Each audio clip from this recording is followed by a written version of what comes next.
Welcome to This Explainer. Today, we're diving into a really profound and honestly super pervasive modern condition, that creeping, heavy feeling of just empty, aimless drifting. Looking through the lens of the incredibly insightful YouTuber Ben Thomas, who you probably know as Sisyphus55, we're going to diagnose this state of collective nihilism. We'll explore exactly why so many of us feel totally disconnected from the world, and, more importantly, how we can actually reclaim our sense of meaning. I want you to take a second and just honestly ask yourself, are you feeling perpetually exhausted? Do you feel disconnected from your physical surroundings, kind of just wandering through your daily life on autopilot? It's wild because despite having access to an endless 24/7 stream of information and entertainment right in our pockets, so many of us are dealing with this visceral, deep-in-the-bones burnout. Well, we're going to unpack exactly why that is, using a mix of psychology, philosophy, and sociology to finally make sense of this modern malaise. To get started, we need to actually name the problem. The brilliant cognitive psychologist John Vervaeke calls this the crisis of meaning, and a huge piece of this puzzle is a concept called domicide. Literally the killing of a sense of home. But look, this isn't about losing a physical house. It's a psychological homelessness. We're left feeling completely alienated, stripped away from our communities, and, tragically, disconnected from our own selves. If you've ever had that creeping feeling that you just don't quite belong anywhere anymore, well, this is the intellectual validation of exactly that. Okay, here is the roadmap we'll use to diagnose this pathology and find a cure.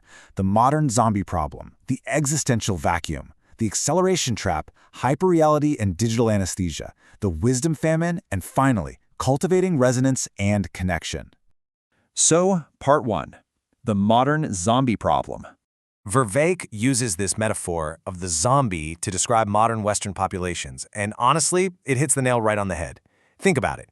Zombies are mindless, they don't have a home, and they just sort of shuffle from day to day without any greater purpose. Our pop culture obsession with zombies is actually reflecting our own deep anxieties. Because of that domicide we just talked about, we become a lot like these wandering shadows. We go through the motions completely alienated, existing in what one thinker brilliantly called a relationship of non-relationship. We are just entirely closed off from the world.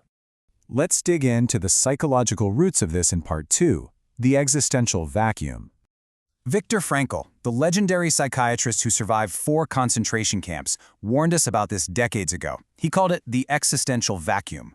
Frankl pointed out something super obvious but profound. Unlike animals, humans don't have instincts telling us exactly what we have to do. And in our modern era, we've basically dismantled the rigid traditions that used to tell us what we ought to do. So where does that leave us? Completely adrift. We're stuck in this existential vacuum, wrestling with the sheer anxiety of limitless choice, but absolutely zero direction. And here is the really crucial point. When we're stuck in that vacuum, human nature just panics. Without instinct or tradition to act as our guardrails, Frankl noticed that we almost always fall into one of 2 traps to fill the emptiness. We either slip into conformism, which is just doing what everybody else is doing, or we fall into totalitarianism, which is doing what other people wish us to do. Either way, we're surrendering our own agency, simply because bearing the weight of all that meaningless freedom is just way too exhausting. So how do our late capitalist economic structures make this even worse? That's Part 3, the acceleration trap. Sociologist Hartmut Rosa points out that modernization demands more and more speed to maximize efficiency. It's this absolute totalitarian force of time pressure, and it alienates literally every single class in society. If you're wealthy, the pressure is internal, right? Time is money, so you can never truly rest. If you're the average worker, the pressure is external. Bosses and contracts force you into this constant, grueling state of instrumental efficiency. And get this, even if you're unemployed, society dictates that lacking time pressure is basically a moral failure. You are pressured to simply obtain time pressure. Nobody has the time or the energy left to develop deep, meaningful bonds. And boom, right back into the zombie state we go. If we are this drained of our time and agency, what do? Part 4, hyperreality and digital anesthesia. I want you to really think about your own habits for a second. When all that external pressure gets to be too much, when the crazy acceleration of modern life leaves you just utterly fried at 8 p.m., what is your immediate coping mechanism? For the vast majority of us, the answer is right there in the deep blue glow of our screens. We seek refuge in what the philosopher Jean Baudrillard called hyperreality. Think of hyperreality as this environment of pure simulation where a digital interface literally replaces genuine human connection. As Sisyphus 55 so perfectly highlights, this interface acts like a timeless drug. It's a palliative anesthesia. Instead of being active, breathing participants in reality, we turn into mindless consumers of pure spectacle. We get locked into this endless scrolling frenzy, trapped in a digital hall of mirrors where a million fleeting simulations somehow start feeling way more real than actual reality, and it completely cuts us off from the physical world, making our domicide so much worse. Okay, let's pivot from the problem to the cure. Part 5. The Wisdom Famine. John Vervaeke observes that we are living under what he calls propositional tyranny. Basically, in the information age, we've become entirely obsessed with propositional knowledge. That's just collecting flat data, theories, and raw facts. We literally have all the data in the world in our pockets, yet we have no existential support to actually take meaningful action. Relying only on data and screens leaves us totally starved for actual wisdom. We know that things are happening out there, but we've completely forgotten how to actually be in the world. To fix this wisdom famine, Vervaeke gives us the 4P framework, and it's the exact antidote we need. We've got to balance out that flat, propositional knowledge with 3 other types. First, participatory knowledge, knowing how to genuinely connect and be an agent alongside other people. Then, perspectival knowledge, which is situational awareness, deeply knowing what it is uniquely like to be right here in this exact moment. And finally, procedural knowledge, the actual embodied skill of knowing how to do something, not just watching a tutorial about it. Engaging in these real non-propositional forms of knowledge is how we smash our way out of the digital hyperreality. Let's bring this all together into an actionable philosophy. Part 6. Cultivating Resonance and Connection. To fight back against all this alienation, Hartmut Rosa offers up a beautiful concept: resonance. Resonance is the absolute polar opposite of being a zombie. It's a dynamic, reciprocal relationship between you and the world. But here's the catch. It requires you to drop your armor. You have to embrace vulnerability and allow for a little dynamic playfulness. Instead of trying to aggressively control and optimize every single second of your day, resonance means leaving the predictable behind and being genuinely open to being moved and affected by the world around you. And this ties perfectly into Vervaeke's ultimate definition of meaning. Listen, meaning isn't some buried treasure you just stumble upon, and it's not just a passive, warm and fuzzy feeling. Meaning is an active, dynamic collision between you, the agent, and your environment, the arena.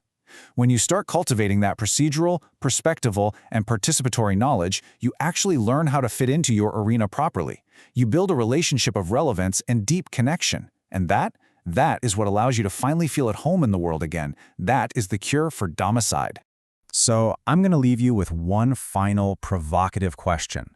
What step are you going to take today to step out of the digital hyperreality and back into the physical arena?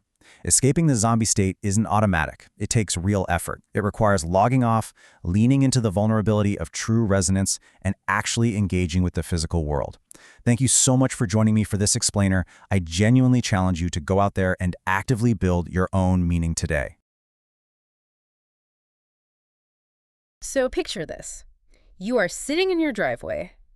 The car is off. Right. And, you have endless entertainment right there in your pocket. You have a warm bed waiting inside, a fridge full of food. Yeah. 0 immediate physical threats around you. Exactly. Yeah. You are, by all historical metrics, just perfectly safe. So why do you feel this overwhelming, inexplicable sense of dread about just walking through your own front door? Oh, that is the question, isn't it? Right. Like, why do you feel perpetually exhausted, completely disconnected from your surroundings, and just wandering through your daily life on absolute autopilot? Yeah, it's a feeling a lot of people have but don't really talk about. Right.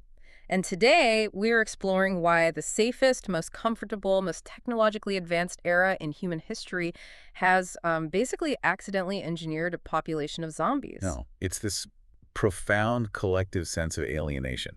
I mean, almost everyone is feeling it right now, but very few people know how to actually articulate it. Yeah, it's hard to put into words. It really is. What you just described, sitting in the driveway, literally unable to cross the threshold into your own life, that isn't just stress. No, it's not. It's not just a bad mood. And it is certainly not a personal failing. It's a structural, deeply embedded feeling of wandering aimlessly. Yeah, wandering is a good word for it. We are looking at a modern phenomenon where millions of people literally feel like ghosts haunting their own lives. And that is exactly what we are unpacking today. We are doing a deep dive into the philosophical and psychological roots of the modern meaning crisis. Which is such a massive topic. Huge. Specifically, we are looking at this brilliant synthesis put together by the cultural commentator and YouTuber Ben Thomas. Oh, Sisyphus55. Right, he goes by Sisyphus55. And he weaves together cognitive psychology, sociology, and existential philosophy to diagnose exactly why we feel this way. He does an incredible job of pulling those threads together. He really does. So our mission for this deep dive is to unpack the specific mechanisms driving this alienation. We're going to look at everything from the invisible time pressure of late-stage capitalism to our complete obsession with the digital interface. The digital stuff is huge. Oh, massive. And most importantly, we are going to explore the actual actionable antidotes to reclaim a truly meaningful life. And right up front, I think we really need to establish a crucial baseline here. Yeah, absolutely. If you are listening to this and you are feeling burnt out or numb or aimless, this conversation is not about pathologizing you. Right, this is not a guilt trip. Exactly. We aren't here to blame the individual. We're here to analyze the environment you've been placed in and, the cognitive tools you've been handed to navigate it. Because before we can even begin to talk about a cure, we need to thoroughly, forensically understand the symptoms. We have to ask the big uncomfortable question, right? Why do we feel so incredibly empty despite having our basic material needs overwhelmingly met? Right. And to start answering that, the philosophy we're looking at points us straight to the work of Viktor Frankl. Oh, Frankl is essential here. He really is. For anyone who might not be familiar, Viktor Frankl was a brilliant psychiatrist who survived 4 different concentration camps during the Holocaust. Just unimaginable horror. Truly unspeakable. But out of that, he observed something foundational about human biology and psychology, which is that we are fundamentally driven by a search for meaning. It isn't a luxury. No, it's a biological imperative. And decades ago, he diagnosed modern society with a condition he called the existential vacuum. Which is such a hauntingly accurate term. It really is. And what's fascinating about Frankl's framework is how he positions this vacuum historically, right? And biologically. How do you mean? Well, he points out that humans carry this unique burden. If you look at the animal kingdom, animals have a rigid set of biological instincts that tell them exactly what they have to do at every given moment. Right, there's a script. Exactly. A bird doesn't wake up on a Tuesday morning and have an existential crisis about its purpose in the flock. Right, it just goes and builds a nest. It gathers twigs, its biology dictates its meaning. Yeah, we don't have that. I mean, we have basic drives, right? Hunger, sleep, reproduction. But we don't have a biological script for how to spend our Tuesday. We don't. And on top of lacking that biological instinct, Frankl points out that modern humans also lack what our ancestors had, which is an overarching monolithic tradition. Oh, right. For thousands of years, humans lived within rigid cultural scripts, a universal religion, a strict caste system, a deeply embedded agrarian community structure. And those traditions told you exactly what you ought to do. Exactly. You were the blacksmith's son, so you became a blacksmith. You went to the temple on this day. You married this person. So if we synthesize that, the biological instinct that tells us what we must do is gone. The cultural tradition that tells us what we ought to do is largely gone. And the modern individual is just left standing in the middle of an empty room with absolutely no instructions. Precisely. That lack of instruction is the existential vacuum. Wow. We are left with a gaping void. And Frankl observed that this void doesn't just feel like a mild passing confusion. No, it's much worse than that. It manifests as a profound, creeping anxiety that slowly paralyzes us. And there is this incredibly specific, highly relatable example Sisyphus55 uses to illustrate this creeping anxiety. It's known as the Sunday neurosis. Oh, the Sunday neurosis. Everyone knows this feeling. Everyone. I want everyone listening to just picture this because I guarantee you have felt it. It is 10:43 a.m. on a Saturday or a Sunday. The weekend? Right. The rush and the forced structure of the Monday through Friday work week has completely subsided. You don't have a boss telling you what to do. You don't have an immediate deadline. You're free. Right. Supposedly free. You are lying in bed, staring at the ceiling, and instead of feeling relaxed, you are absolutely paralyzed by dread. It's awful. The anxiety of choice just washes over you. You start asking yourself, why should I get up? Why should I do laundry? Why should I do anything at all today? Because the forced structure is gone. Exactly. The structure is gone, and the void becomes completely, terrifyingly manifest. That is the Sunday neurosis in a nutshell. It's the sudden realization that without external pressure, you don't actually know what you value. Wow. And, nature abhors a vacuum. When that existential void is left empty, Frankl warned that humans just cannot sustain the anxiety. We have to fill it with something. Right. We inevitably fall into one of two twin traps to fill it. Okay, what are the traps? The first trap is conformism. Conformism is simply doing what other people do. Right. You look around, you see what the herd is doing, and you mimic it just to feel a sense of direction, even if that direction is totally meaningless to you personally. It's outsourcing your decision-making to the crowd. Exactly. And the second trap is totalitarianism. Which is doing what other people wish us to do. Right. You surrender your autonomy completely to a strong man, a rigid ideology, a cult, or just a strict, uncompromising system. Just to have rules again. Because it provides the explicit instructions you are desperately lacking. It relieves you of the terrifying burden of having to invent your own meaning. Okay, I actually have to stop and push back on this a bit. Sure. Because I'm struggling to reconcile this with the world I see out my window right now. How so? Well, if we look around today, we're supposedly living in the most hyper-individualistic era in human history. Oh, definitely. Right. Everyone wants to be an influencer. Everyone wants to be the main character. We're obsessed with personal branding and self-care and self-actualization. Yeah, the whole hustle. So how on earth does Frankl's idea of conformism actually fit here? How are we simultaneously the most individualistic society ever, yet falling into the trap of doing what everyone else does? It feels like a massive contradiction. That is the perfect question. And it gets to the absolute core of the modern delusion. To resolve that paradox, we have to look at the work of cognitive psychologist John Vervaeke. Right, Vervaeke. Vervaeke diagnoses our current cultural situation as a crisis of meaning. But he makes a vital distinction that clears up exactly why our hyper-individualism is actually a form of conformism. What's the distinction? He separates the concept of meaning of life from meaning in life. Okay, let's break that down.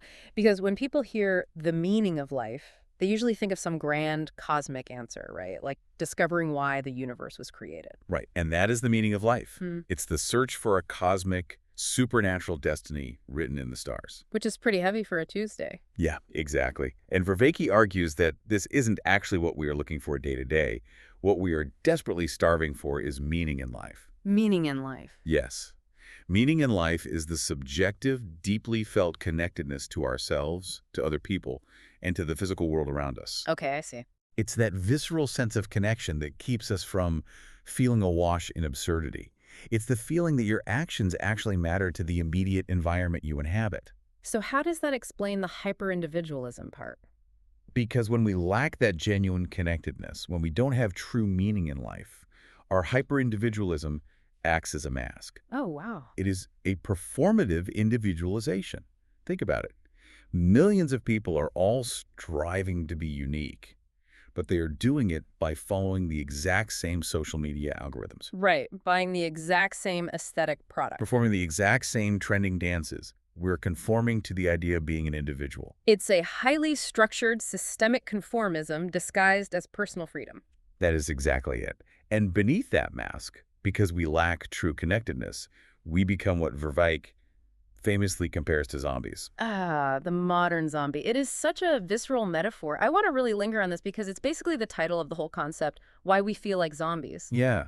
Think about it. What is the defining characteristic of a zombie in pop culture? It's mindless. A zombie is mindless. It meanders aimlessly. It consumes constantly without ever feeling full or satisfied. Right. And fundamentally, a zombie is homeless. It belongs nowhere. It just wanders the landscape. Just shuffling along. Vervaeke argues that modern Western populations relate to the zombie metaphor so deeply, which, by the way, is why zombie media exploded over the last 2 decades, because we unconsciously recognize ourselves in it. That is terrifying. Oops. But it makes so much sense. We are subsisting day to day, consuming media and products endlessly, with no greater aims and no sense of belonging. Exactly. And there is a really heavy academic term Vervaeke uses to describe this state of homelessness. He calls it domicide. Homicide, yes. The active killing of a sense of home. And to be clear, for you listening, we aren't talking about losing your physical house or real estate. No, not at all. We are talking about the destruction of the very concept of belonging. We are alienated from our communities, sure, but the tragedy goes deeper. We are alienated from our own minds. We suffer from what Vervaeke describes as a relationship of non-relationship with the world. A relationship of non-relationship. Let's really unpack the psychological weight of that phrase. Yeah, let's do it. It means you're physically present in an environment, but you have no dynamic interaction with it. Like walking through your neighborhood. Right. You walk through your neighborhood, but you don't know your neighbors. You don't know the history of the buildings. You don't feel a sense of stewardship over the sidewalk. You are just a ghost passing through a purely functional space. Exactly. You are hyper-individualized, yet you conform strictly to the mechanics of the system you live in because you have no roots. You are just drifting. So if we are wandering aimlessly like zombies, suffering from this profound domicide, the obvious next question is, what exactly destroyed our home? Right. It didn't just vanish. We didn't just wake up one day and decide to sever all our ties. Something actively dismantled our connectedness. It did. So to figure that out, we have to shift gears. We have to move from the psychological realm to the structural realm. We have to look at the physical and economic environment we are waking up in and navigating every single day. And this brings us to a brilliant sociologist named Hartmut Rosa. Hartmut Rosa. Rosa studies modernization, and he diagnoses our current era with something he calls the acceleration trap of late capitalism. The acceleration trap. Rosa argues that the defining feature of our society is that it demands greater and greater speed just to maintain the status quo. I think when people hear acceleration, they immediately think of technology, right? Like faster internet, next-day delivery, high-speed rail. Sure, that's the obvious stuff. But Rosa is talking about something much more insidious, right? Exactly. The technological acceleration is just the visible surface. Rosa is talking about social acceleration. Social acceleration. This is a pace of life that penetrates our very psychology. How does that work? Well, in a healthy society, technology makes things faster so that we have more free time. The dream of the 1950s, right? Robots will do our chores. Exactly. But in the acceleration trap, the faster things get, the more we are expected to do in the same amount of time. The horizon is constantly receding. Right. It's an economic system that relies on infinite, accelerating growth, which means the demands on the human nervous system are constantly increasing. And what absolutely blew my mind looking at Rosa's work is how this time pressure is completely universal. Oh, it spares no one. Right. You might assume that if you just get rich enough or successful enough, you can buy your way out of the rush, but nobody is immune. Let's break down how this acceleration infects absolutely every social class. Let's do it. Think about the wealthy, the people at the very top of the corporate ladder. You'd think money buys freedom from time pressure, right? You really would think so. But Rosa points out that for the wealthy, the acceleration trap is deeply internalized. Internalized. Time is viewed as this incredibly precious, finite resource that must absolutely never be wasted. Right, time is money. Every single minute must be optimized.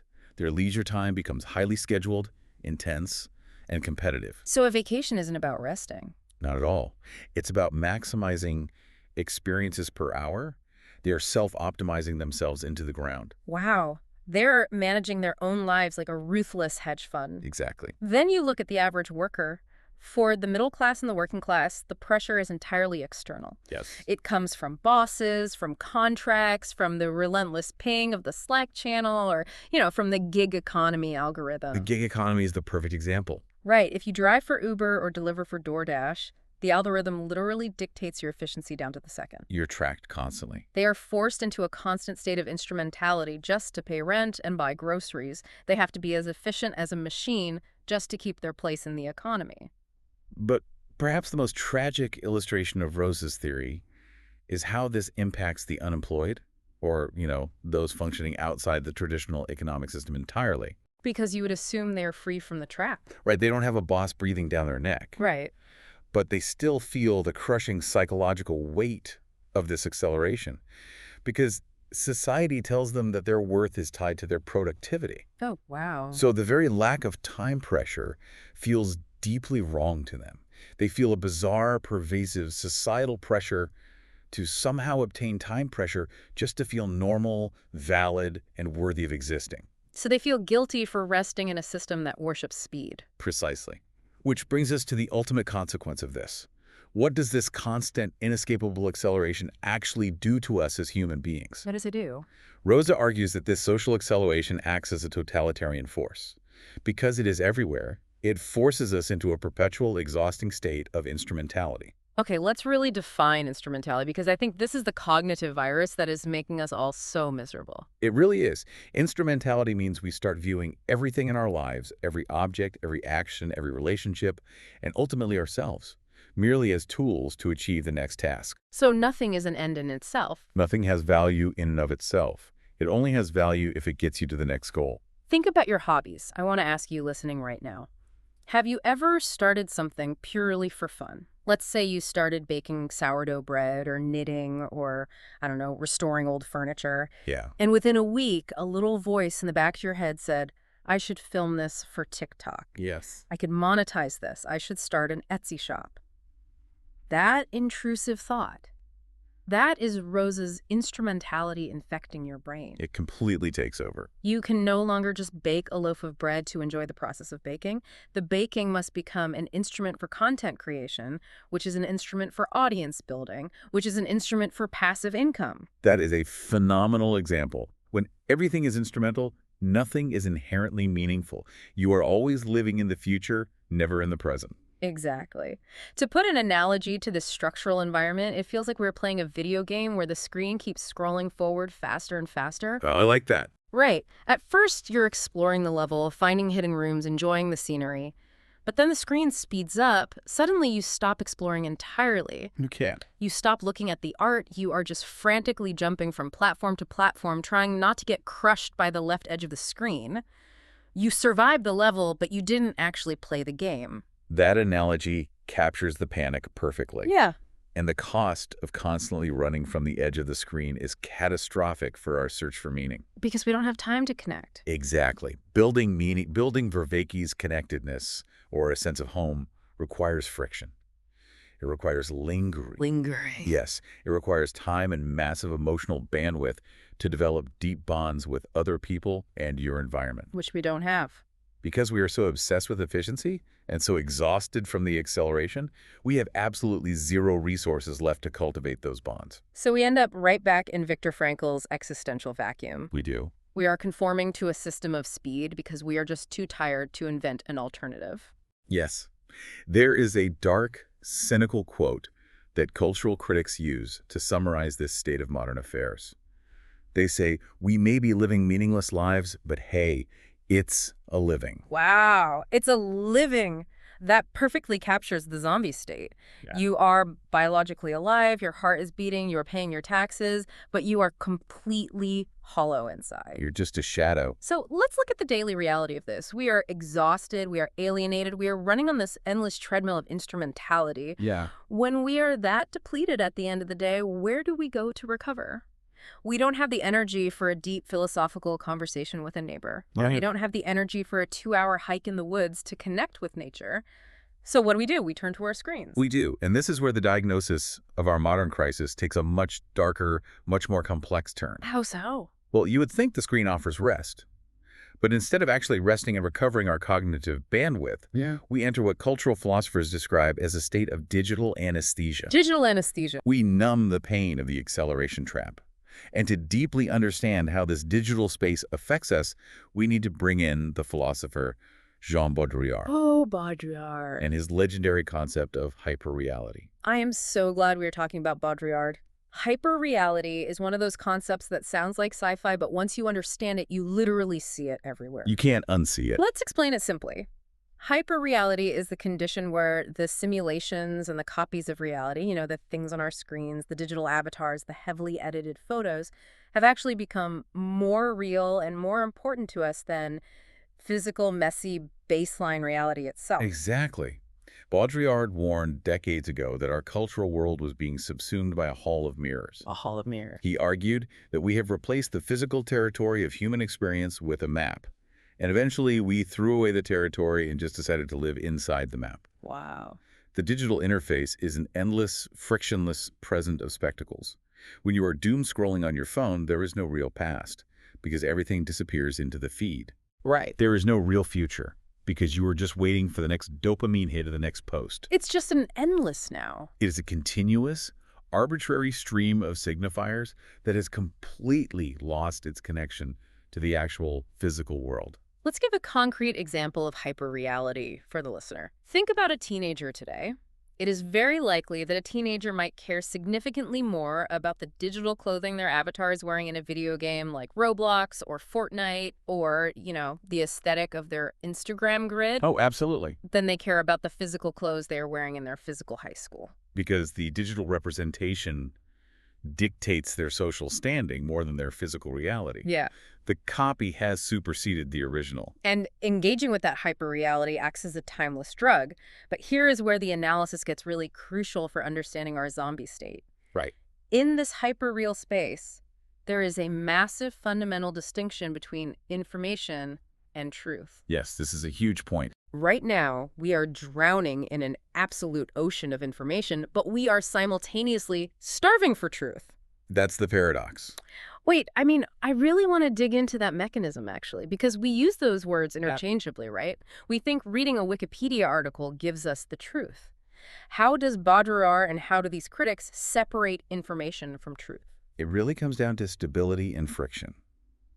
Information, by its very nature in the digital age, is unstable. Unstable. It is flashy, it is highly fragmented, it is designed specifically for shock value and engagement.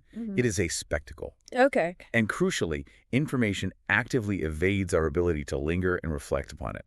Think about a TikTok feed. Oh, yeah. You watch a 15-second video about a devastating war, swipe up and instantly watch a 15-second video of a dog dancing, swipe up and watch a 15-second video of someone making a sandwich. It's total cognitive whiplash. It is. You consume the information, but you don't process it. Yeah. You immediately move to the next hit. That is information. Truth, on the other hand, is stable. It is durable. Truth requires time, it requires friction, and it requires intense presence to process. You can't just swipe through truth. No, truth demands that you sit with it, turn it over in your mind, and allow it to change you. So hyperreality gorges us on information, keeping our dopamine receptors constantly firing, while entirely depriving us of the quiet, stable friction required to discover truth. Exactly. And if we want to see the ultimate terrifying consequence of this shift from physical truth to digital information, we have to look at the phenomenon of the iPad baby. The iPad baby. The iPad baby is the ultimate tragic symbol of our era. Why is that? Well, it represents a fundamental, unprecedented shift in how human beings learn to interact with the world from the moment they are born. Right. To understand why this is so damaging to our search for meaning, cognitive psychologists distinguish between two distinct types of childhood play. Which are? Ludic play and epistemic play. Right, ludic and epistemic. Historically, for all of human evolution, children engage primarily in ludic play. Ludic play involves generating, producing, and manipulating imaginative symbols in the physical world. It's a child taking couch cushions and blankets and actively building a fort. They're acting on the world. Right. They're learning spatial awareness, they are understanding gravity, they are making up arbitrary rules, they are negotiating with their siblings. It is a messy, physical act of creation. Exactly. They are acting as an agent interacting with a physical arena. But the modern child, the iPad baby, is handed a screen just to keep them quiet.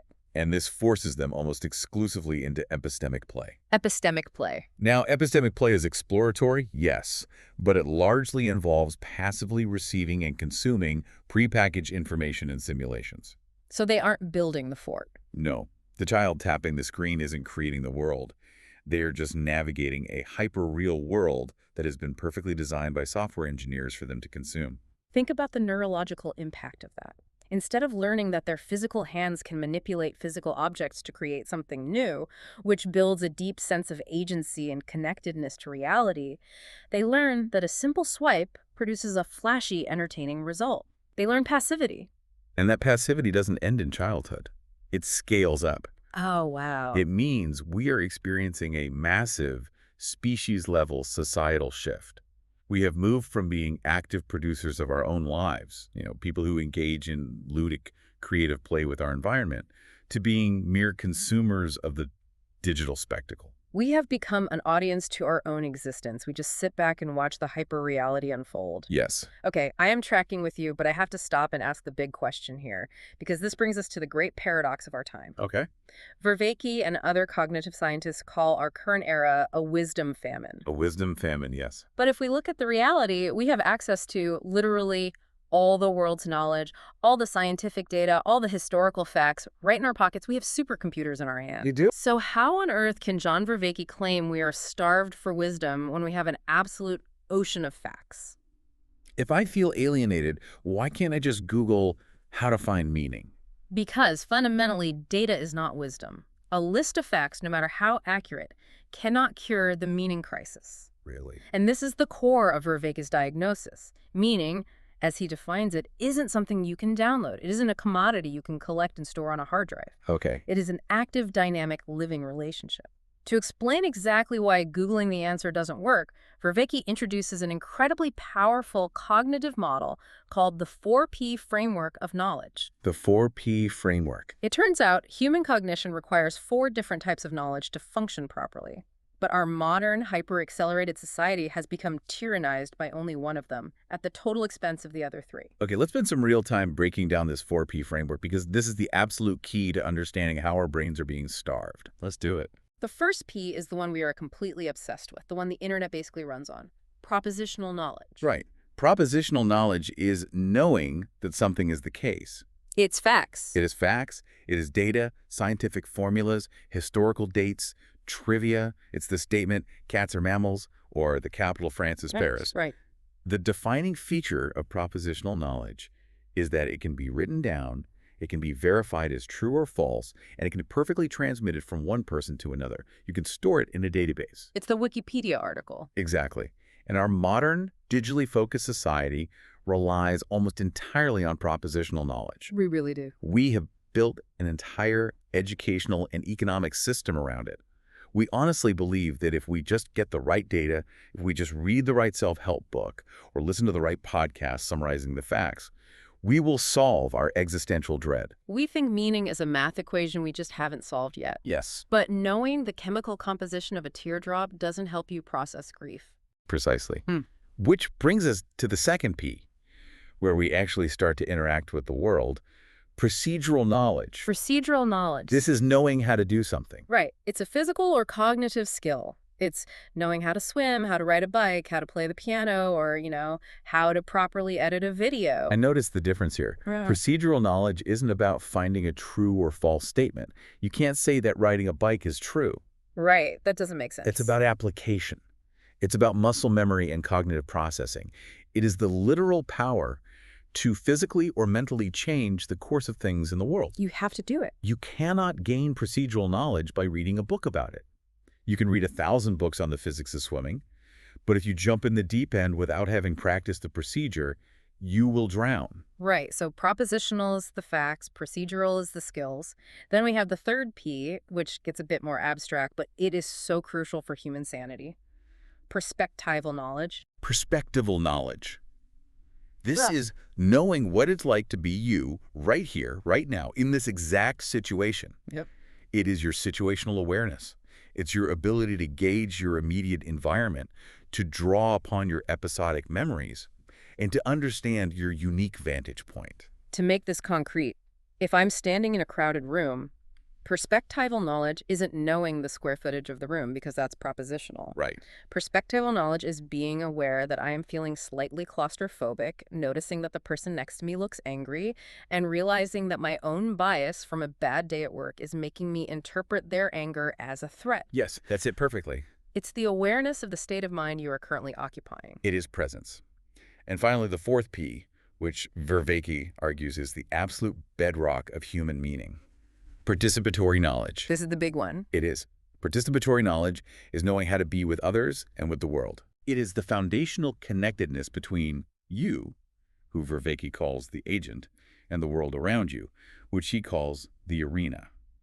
Participatory knowledge is what creates something called affordances. Let's explain affordances, because that's a brilliant concept from ecological psychology. Please do. An affordance is how an object or environment presents itself to you based on your physical and cognitive abilities. Right. So because of my physical human body, a solid floor affords me the ability to walk on it. A coffee cup with a handle affords me the ability to grasp it. Exactly. But if I were a fly, the cup wouldn't afford grasping, it would afford landing. It's how the agent physically and conceptually fits into the environment. Exactly. And Vervaeke's central thesis is that human meaning only emerges when the agent and the arena are in dynamic, harmonious play. fitting together through these affordances. Wow. When we solely focus on propositional data, when we spend 8 hours a day just scrolling through disconnected facts, hot takes, and news headlines on our phones, we completely sever our connection to the procedural, perspectival, and participatory types of knowledge. We just cut them off. We cut off our dynamic relationship with the physical arena. We forget how to move, how to be present, and how to relate to others. And that cognitive starvation is what leads to severe, zombie-like alienation. To really drive this home, Sisyphus 5.5 provides a brilliant, highly specific example to show how all 4 Ps must work together to create something truly meaningful. Oh, the YouTube video example. Right. He uses the example of a modern creator, a YouTuber making a video essay about going through a painful personal breakup. It's a perfect synthesis of the 4P framework in action. So let's walk through it. If you want to make a meaningful, resonant piece of art out of a breakup, you have to use all 4 cognitive tools. First, the creator obviously needs propositional knowledge. Right. They need to know the basic facts. They need to remember the dates, what was actually said, the timeline of the events that occurred during the breakup.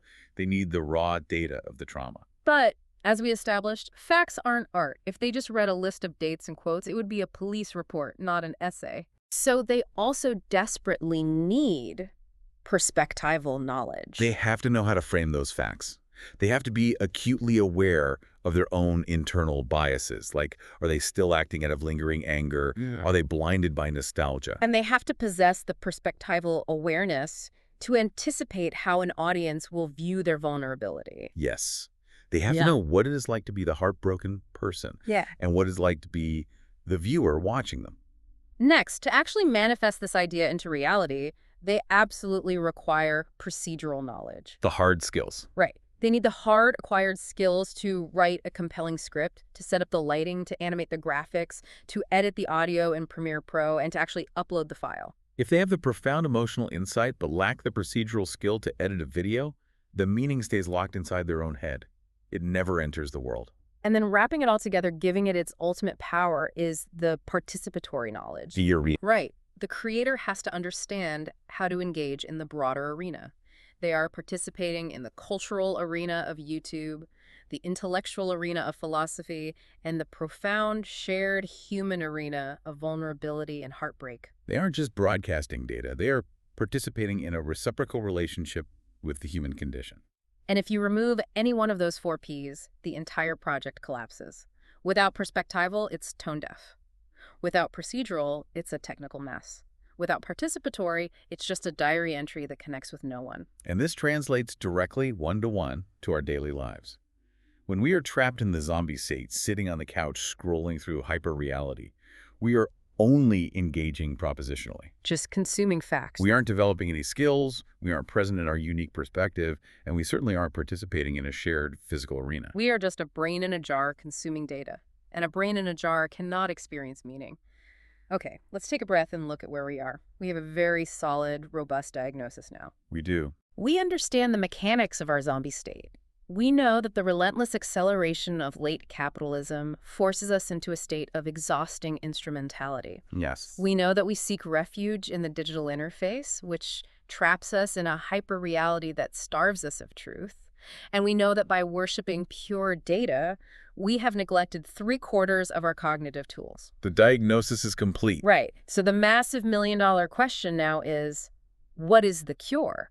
How do we practically apply these neglected tools to escape the existential vacuum? To find the cure, we have to return to the sociologist we discussed earlier, Hartmut Rosa. Okay. If the disease is alienation caused by acceleration and digital isolation, Rosa argues that the direct specific antidote is a concept he calls resonance. Resonance. I'll admit, when I first heard that term, it sounded a bit mystical, maybe a little new age. It does sound like that. But the sociological definition is actually rigorous and highly specific. It is deeply grounded. Yeah. Rosa defines resonance as a reciprocal, transformative relationship with our environment. A transformative relationship. It is the distinct, undeniable feeling of answering a call. Answering a call. When you experience true resonance, you are profoundly open to the world, and you allow the world to fundamentally move you and change you. It's a two-way street of transformation between you, the agent, and your environment, the arena. So you act upon the world and you allow the world to act upon you. Exactly. There is a brilliant contrast made here that really crystallizes what resonance is by comparing it to something our culture is currently completely obsessed with, which is the bucket list. Oh, yes. The bucket list is the perfect, tragic example of how late capitalism and instrumentality have corrupted our search for meaning. How so? Think about the mechanics of a bucket list. It is highly predictable, it is instrumental, and entirely transactional. Let's say your bucket list says see the Eiffel Tower. Okay. You buy the ticket, you fly to Paris, Yeah. you stand in the exact spot everyone else stands, you take the exact same selfie, you check the box on your list, and you move on to the next item. You haven't allowed Paris to change you. You haven't engaged with the culture. You've just consumed the Eiffel Tower as a propositional fact. You treated the world as a background for your ego. As you said earlier, it's epistemic play for adults. It is. You are just navigating a pre-packaged simulation to acquire a badge of completion. Precisely. Resonance, on the other hand, demands the exact opposite approach to life. It requires profound openness. It requires vulnerability. Vulnerability. And most importantly, it requires a willingness to be completely destabilized. It requires dynamic, messy playfulness. You can't schedule it. You cannot schedule resonance on a spreadsheet. You cannot optimize it. You have to put yourself in physical, social situations where the outcome is genuinely unpredictable. And you must allow the friction of that experience to alter your perspective. If we pull back and look at the bigger picture, this concept of resonance completely upends how we view the goal of life itself. It really does. From the time we are born, we are sold this idea that we should seek a happy life. And by happy, society usually means a life with zero friction, zero negative emotions, and just pure, uninterrupted material comfort. Right, a smooth ride. But the psychology we're examining argues that pursuing pure hedonic happiness is actually a trap. It is. It leads to the hedonic treadmill. Right. Your dopamine baseline shifts. Yeah. If you eat your favorite cake every single day, eventually you don't even taste it. Pure happiness breeds habituation, and habituation breeds crushing boredom. So the true goal of human existence shouldn't be a perfectly happy, frictionless life. It should be a psychologically rich life. A psychologically rich life is entirely different from a purely happy one. How so? A psychologically rich life is defined by variety, by intense complexity, and yes, even by wild ups and downs, failures, and grief. It includes the bad stuff. It is a life that actively embraces the friction required for cognitive and emotional growth. I love the specific, kind of absurd example Sisyphus 55 uses to explain the difference between just seeing something novel and actually experiencing psychological richness. Oh, the Cat Hat Man. Yes. Imagine you are walking down the street and you see a man wearing a live cat on his head as a hat. It's a bizarre image, but it isolates the mechanism perfectly. Right. You see the cat hat man, it's totally random, it's confusing, it breaks your daily routine, maybe it's funny, and you text your friend about it. Yeah. But, and this is the key, it is not a psychologically rich experience. Why? Because it doesn't change your worldview. It requires no vulnerability from you. You are the exact same person you were 5 minutes ago, you just saw something weird. Exactly. To get true psychological richness, you cannot just be an observer of weirdness. You have to actively engage. So what do we do instead? You have to pursue what psychologists call flow states. Flow states. These are activities where the challenge you face is just slightly above your current skill level, forcing you to stretch your procedural knowledge. Or, instead of just looking at the Cat Hat Man, you have to travel to a truly foreign culture, put away your phone, and actually engage with the locals, allowing their entirely different way of life to challenge and dismantle your core assumptions about how the world works. Wow. It all comes back to Vervaeke's fourth P. It requires participating in the arena, not just observing it as a spectator behind a sheet of glass. Yes. So the ultimate question is, how do we operationalize this? How do we cure the zombie state? Right. We have to look at actionable antidotes on both an individual and a systemic level. Let's start with the individual. What can someone listening to this do tomorrow morning to start breaking the conditioning? On an individual level, it is about consciously, aggressively shifting away from pure propositional consumption. Put the phone down. Put it down. It means actively seeking out those flow states we just mentioned. That could be rock climbing, painting, learning an instrument, or gardening. Activities where you are physically manipulating the world and developing procedural skill. Developing the other Ps. Exactly. It also means practicing mindfulness, but not mindfulness as a corporate tool to make you a more productive worker, which is how it's often sold. Right. Meditate so you can work 10 hours today. No, mindfulness is a tool to achieve a non-propositional awareness of the present moment, rebuilding your perspectival knowledge. And it involves a specific type of communication called dialogos. Yes, dialogos is a fascinating practice. It is essentially achieving a reciprocal flow state in a conversation with another human being. How is that different from normal conversation? Well, it is the opposite of a Twitter debate. In a debate, you are trying to win by bludgeoning the other person with propositional facts. In dialogos, it is a shared, vulnerable exploration where both people suspend their egos and allow the conversation to take them somewhere completely unexpected and transformative. Wow. And quite literally, on the most basic physical level, as the internet slang glumly puts it, it requires touching grass. Touching grass. You have to get out of the digital interface and engage your physical body in the physical world. But, and this is where I think this analysis is so much better than standard self-help, it is made very clear that this isn't just on the individual's shoulders. No, it can't. You cannot meditate your way out of a fundamentally broken, accelerating economic system. There has to be a social, systemic level to the antidote. This raises a vital point about systemic responsibility. If we actually want a resonant society, we have to design the physical world for it. Design the world for resonance. We must push for greater urban design that prioritizes human connection over mere vehicular or economic efficiency. We desperately need to rebuild third spaces. Third spaces, for those who don't know, a third space is a place that is neither your home, which is the first space, nor your workplace, the second space. It's a public park, a library, a community center, a local pub. Places where people can gather, linger, and engage in dialogos without the explicit expectation of spending money. Exactly. We also have to advocate for structural economic changes, like lower work hours, to relieve that crushing acceleration trap.